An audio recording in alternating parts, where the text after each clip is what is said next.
Qualified हैं, but we all are socially backward. Social education हमारे पास नहीं है, इसलिए ये जो बामसेब का मंच है, ये मंच नहीं है, ये यूनिवर्सिटी है। हम लोग पढ़े लिखे लोग हैं, कॉलेज यूनिवर्सिटी में पढ़े हैं, मगर बामसेब का यूनिवर्सिटी में भी एजुकेशन लेना आज के डेट में बहुत जरूरी है। और ये एजुकेशन आज का इस 5 दिन में चलता है। ये एजुकेशन भारत में लगभग 38.9% स्टूडेंट्स और यूथ है, उसका पॉपुलेशन अकॉर्डिंग टू 2014 का रिपोर्ट के अनुसार। इसका मतलब लगभग 40% स्टूडेंट्स और यूथ का जनसंख्या है। 40% स्टूडेंट्स और यूथ है, इनके पास आज के डेट में हजारों प्रकार का समस्या निर्माण किया गया है। उनका एजुकेशन को खत्म करने का व्यवस्था निर्माण किया गया है, उनको नौकरी ना देने का व्यवस्था निर्माण किया गया है। और ये सारा जो षड्यंत्र है एसी रूम में बैठ के बनाया जा रहा है, ये पॉलिसी निर्माण करके। तो इसका गंभीरता हमें बहुत सीरियसली समझना बहुत आवश्यक है, क्योंकि संविधान का आर्टिकल 21A के अनुसार हमें शिक्षा का अधिकार मिला, मगर प्रेजेंट जो स्थिति परिस्थिति है 29 जुलाई 2020 में न्यू एजुकेशन पॉलिसी का इंप्लीमेंटेशन हुआ, उसके माध्यम से हमारा प्रेजेंट एजुकेशन सिस्टम को डिसॉल्व करने का कार्यक्रम पॉलिसी निर्माण करके बनाया जा रहा है। ये अभी हमें रियलाइजेशन नहीं होने वाला है, ये अभी हमें समझ में नहीं आने वाला है, मगर ये धीरे धीरे इसका प्रॉपर इंप्लीमेंटेशन किया जाएगा।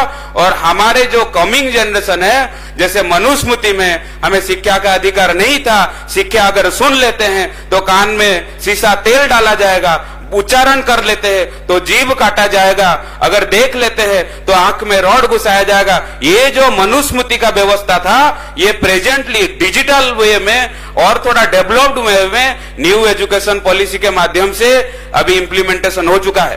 तो हमारा भविष्य को अंधकार करने का कार्यक्रम ऑलरेडी प्लान बनाया जा चुका है। इसीलिए हमें संगठित तरीके से हमें जागरूक होना बहुत ज्यादा जरूरी है, क्योंकि एजुकेशन पॉलिसी का जो सिस्टम है, लगभग 40 स्टूडेंट में एटलीस्ट एक टीचर होना चाहिए, मगर अभी क्या है 4 क्लास में एक टीचर है।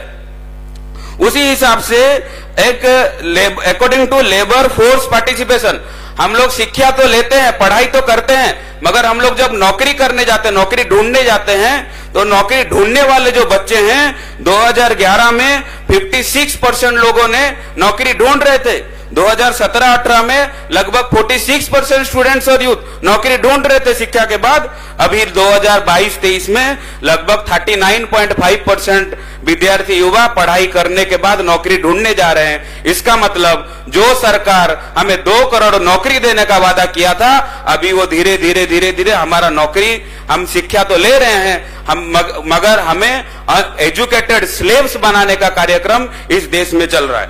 क्योंकि वो लोग प्रचार करते हैं कि हमारे पास मेरिट नहीं है।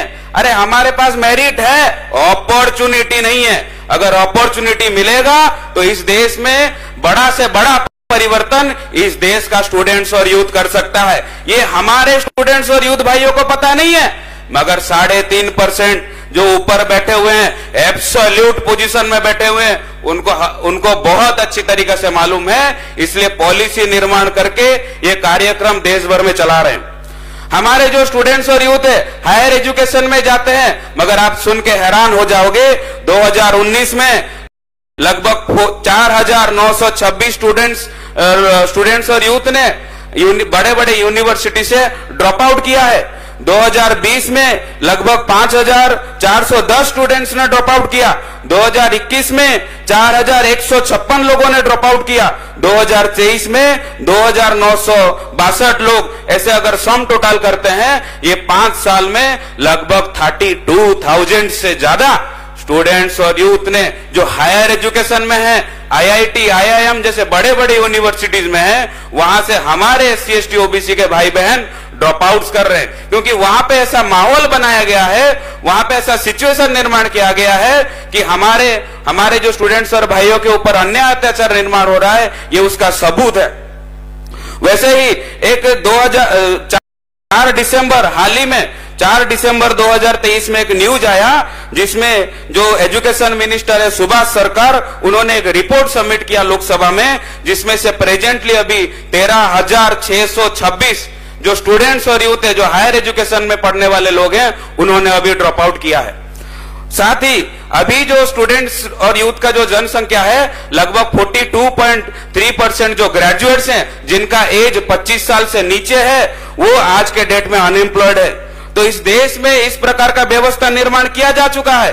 तो अभी हमें क्या करना है? ये जो समस्या है, ये कोई जिला का नहीं है, ये कोई राज्य का समस्या नहीं है, ये राष्ट्रीय स्तर का समस्या है और इसका समस्या का समाधान भी राष्ट्रीय स्तर पे करना होगा। इसलिए भारतीय विद्यार्थी मोर्चा का मंच निर्माण किया गया। इसलिए मेरा सभी जो स्टूडेंट्स और भाई आए हुए इस अधिवेशन में, मेरा सभी साथियों को रिक्वेस्ट है, यहां से जाने के बाद कॉलेज और यूनिवर्सिटीज में प्रॉपर फील्ड वर्क कीजिए, ज्यादा से ज्यादा स्टूडेंट्स और यूथ साथियों को जोड़िए, ज्यादा से ज्यादा मेंबरशिप निर्माण कीजिए। हमें कमिटी बनाना है, स्टूडेंट्स और यूथ साथियों का प्रॉपर फील्ड वर्क करना है, क्योंकि आने वाले समय में ये जो प्लेटफॉर्म है, ये लीडरशिप मेकिंग प्लेटफॉर्म है, ये लीडर्स मेकिंग फैक्ट्री है भारतीय युवा बेरोजगार मोर्चा। तो ये प्लेटफॉर्म के माध्यम से हम लोग लीडर्स निर्माण करेंगे, जो आने वाले समय में इस देश में डिसाइडिंग पोजीशन में बैठेंगे। हम ही लोग डिसाइड करने वाले हैं। इसलिए मैं सभी साथियों को रिक्वेस्ट करता हूं, जो स्टूडेंट्स और यूथ भाई लोग आए हैं, आप लोग मिनिमम 5 साल इस आंदोलन में इन्वेस्टमेंट कीजिए। रिटर्न हम लोगों को मिलने वाला है। हम लोग इस बनने आए हैं, तो हुक्मरान का मेंटालिटी यहां पे डेवलप करके जाइए। इसी